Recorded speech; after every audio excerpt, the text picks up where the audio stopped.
Assalamualaikum warahmatullahi wabarakatuh. Kembali lagi di channel Adnan Najib Mania. Ya, pada hari Senin teman, Selasa tanggal 26 kita berada di tempat pencuciannya Bus Makmo dan Halmahera.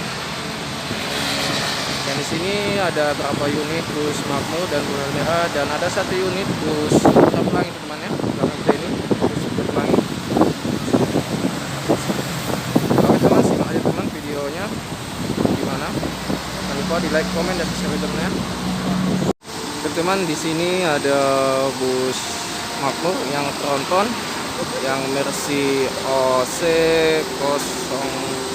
05002542, dan di sana ada 2 unit Halmahera teman, dan 1 unit masih lagi pencucian Bus Makmo yang tronton yang baru rilis teman, dan 1 unitnya ada di sana baru selesai dicuci teman. Ini terbarunya tronton.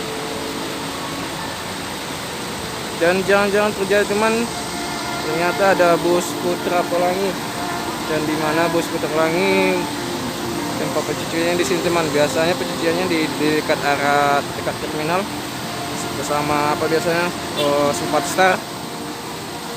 Biasanya di sana teman tempat pencuciannya. Ini Putra Pelanginya dicuci di tempat lokasi Bus Makmo dan Halmahera teman. Ya, seperti inilah teman-teman suasana di siang hari tempat pencucian Bus Halmahera dan Makmo. Baiklah teman-teman, sampai di sinilah info-info yang saya sampaikan di tempat pencucian Bus Makmo. Semoga teman-teman dapat terhibur. Kalau memang suka teman, jangan lupa di like, komen, dan subscribe teman ya. Wassalamualaikum warahmatullahi wabarakatuh.